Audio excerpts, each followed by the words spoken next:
السلام علیکم، میں سہری آپ ساتھ حافظ قبر مطہری حضرت امام حسین علیہ السلام کے سب سے پہلے زائر کا نام جابر بن عبداللہ انصاری ہے۔ عطیہ اوفی کا کہنا ہے کہ میں اور جابر بن عبداللہ انصاری سید الشہداء حضرت امام حسین علیہ السلام کی زیارت کے لیے عازم سفر ہوئے۔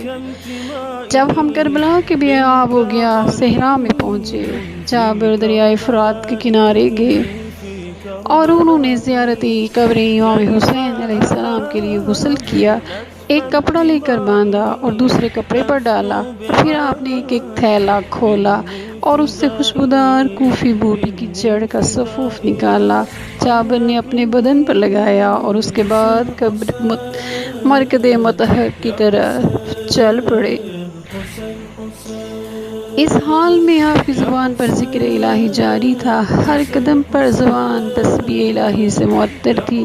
ہم چلتے چلتے قبور شہداء کربلا پر پہنچے تو اس وقت جابر نے مجھ سے کہا، میرا ہاتھ پکڑ کر مجھے قبر مظلوم پر پہنچا دو، کیونکہ جابر اس وقت نابینا ہو چکے تھے اور ان کے بڑھاپے کا زمانہ تھا اور ان کی عمر اس وقت 75 سال کے قریب تھی۔ میں نے جابر کے ہاتھ کو تھاما اور جب ان کا ہاتھ امام کی قبر پر لگایا تو وہ شدت غم سے بے ہوش ہو گئے اور قبر امام حسین علیہ السلام پر گر گئے۔ میں نے ان کے اوپر پانی پھینکا تو وہ ہوش میں آئے اور انہوں نے 3 دفعہ کہا، یا حسینو یا حسینو یا حسینو۔ پھر کہا، حبیبو لا یجیبو حبیبہ، کیا دوست نے اپنے دوست کو جواب نہیں دینا؟ پھر کہا کہ آپ کس طرح جواب دیں کہ آپ کے گلوئے مبارک کا خون تو آپ کے سینے اور بازو پر بہہ چکا ہے اور آپ کا سر اقدس اور جسم مبارک دوسرے سے جدا ہو چکے ہیں۔ پھر میں نے دیکھا مجھے شام کے راستے پر دور سے ایک سیاہی سی نظر آئی۔ میں نے اس واقعے کو جناب جابر کے گوش گزار کیا۔ جابر نے اپنے غلام سے کہا کہ اس سیاہی کی طرف جاؤ اور پتہ کرو کہ یہ کیا ہے۔ اگر عمر سعد کی سپاہ ہے تو مجھے جلدی سے اطلاع کر دینا تاکہ ان سے دفاع کیا جائے، کہیں وہ ہمیں نقصان نہ پہنچائیں، اور اگر وہ امام سجاد اور آپ کے کارواں کے دوسرے ساتھی ہوں تو ان کے آنے کی جلدی خوشخبری دینا، میں تجھے رائے خدا میں آزاد کر دوں گا۔ اس سے ظاہر ہوتا ہے کہ جناب جابر کے ہمراہ اور افراد بھی موجود تھے، ایک عطیہ اور دوسرا آپ کا غلام۔ غلام دوڑتا ہوا اس سیاہی کی طرف گیا۔